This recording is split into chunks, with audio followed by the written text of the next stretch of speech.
tuned into It's Our Turn with your host, Rick Sharp. The goal of this broadcast is to create positive thought and outrage within the city of St. Louis. Rick Sharp has been a part of the concerned community for 2 decades dealing with at-risk youth. And now your host, Rick Sharp.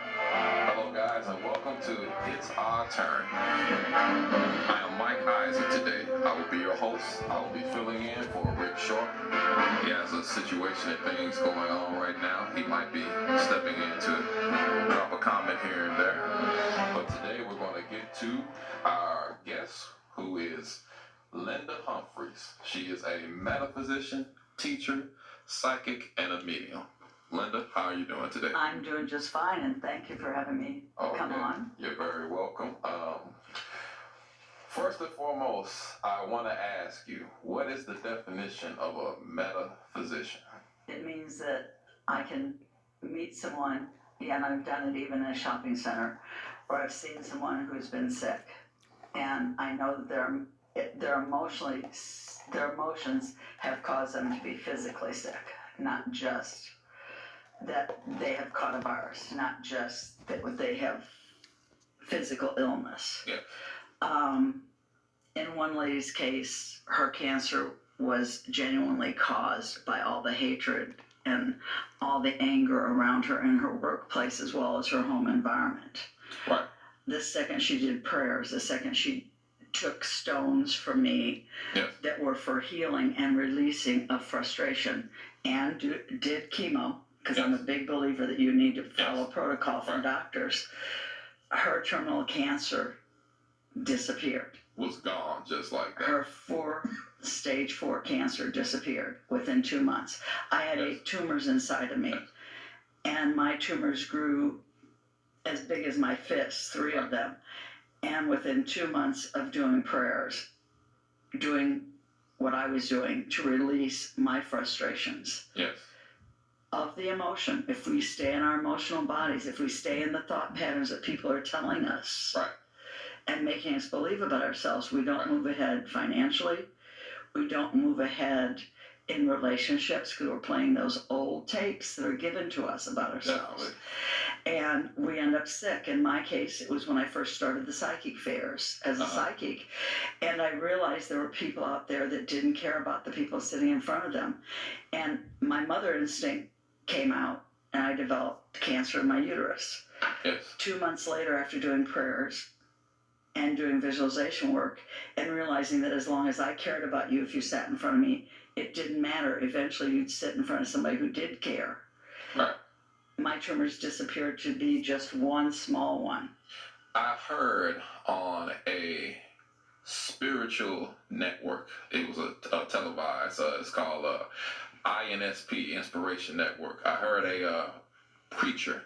He said that he truly believed that bitterness was the root cause of cancer. Yes. You totally agree with that? Oh, definitely. I agree with that more and more, especially now since I'm older. I see it more and more. I'm totally convinced that toxicity, of emotions is truly the cause of our sicknesses. I do believe that. Let me ask you this question now.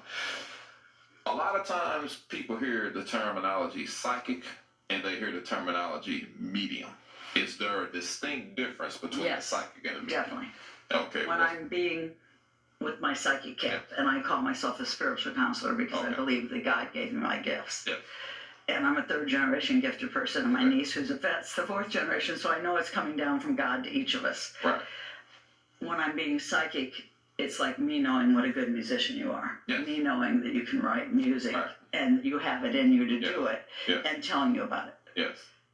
Being a medium with the psychic ability was when I was at a young man's house when he was 10 years old, and Lou Gehrig was standing behind him and told me to tell him by the age of 23 he's going to be pitching in a playoff game for the World Series. And this past year, as an angel, he pitched in a playoff game for the World Series.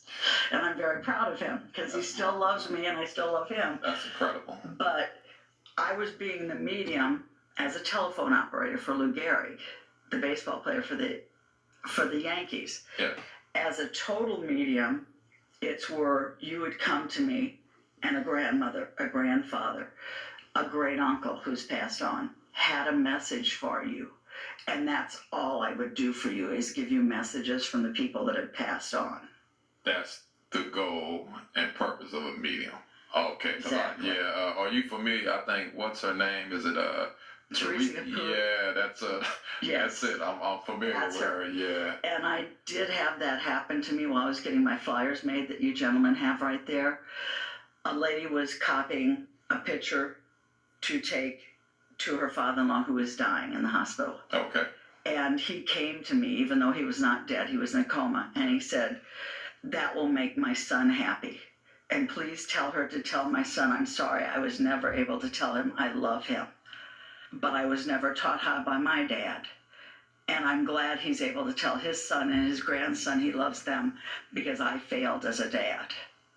That gave that whole family closure by what God allowed me to see.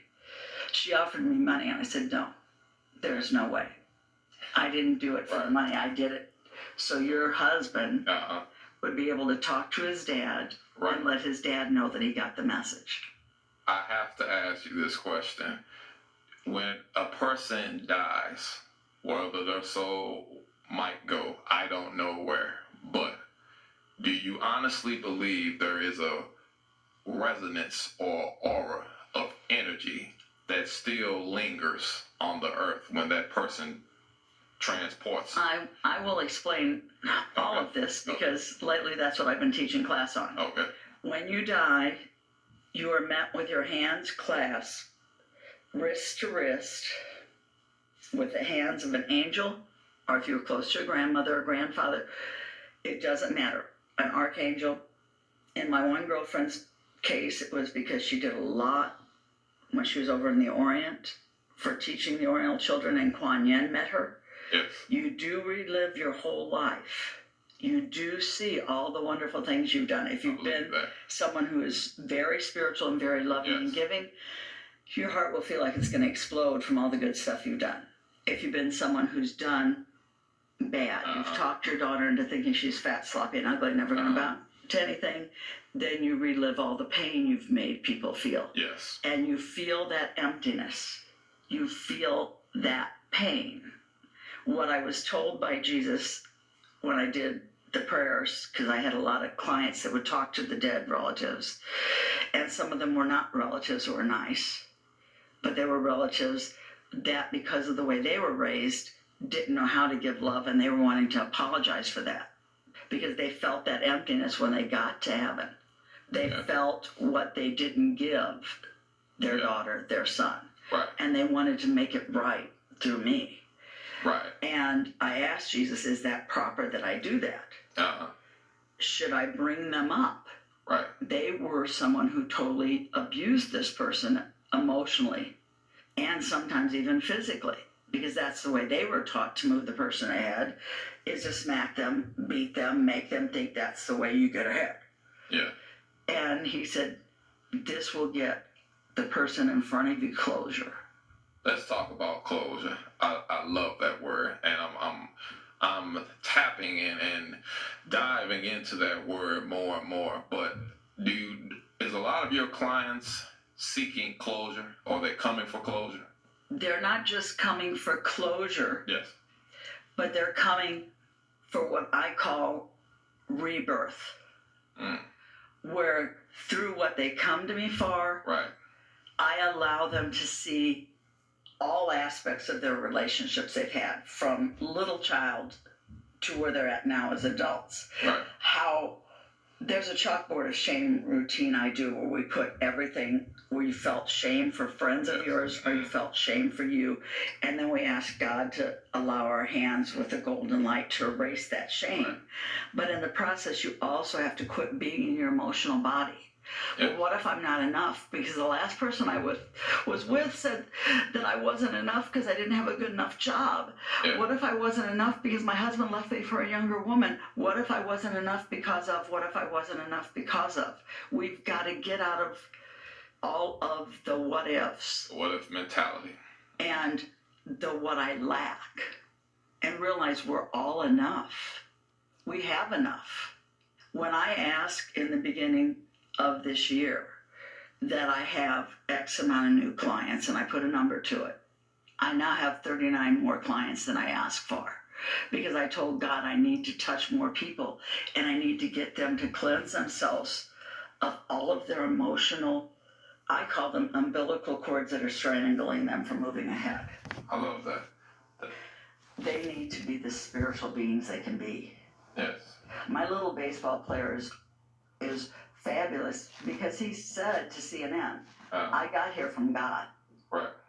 That's incredible. I love what you said about I'm enough, because I believe when people come to that form in their life of not just self-acceptance, but that true self-acceptance, I embrace imperfections and all. I believe that's when a human being is their potent, fullest, powerfulest human being that you possibly can be on the face of this earth to the day you die.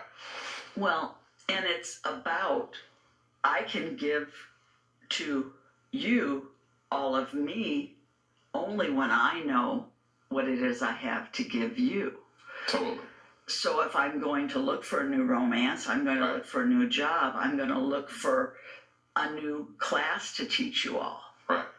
I have to know, right, am I giving to me? Yes. And it was brought to my attention that when I make my list at the full moon for what I want for projects for myself on yellow line paper with red pen, I sometimes forget to ask for what I want, and I end up asking for what I want from. This has been the conclusion of part 1. Stay tuned for part 2, interview with Linda Humphreys.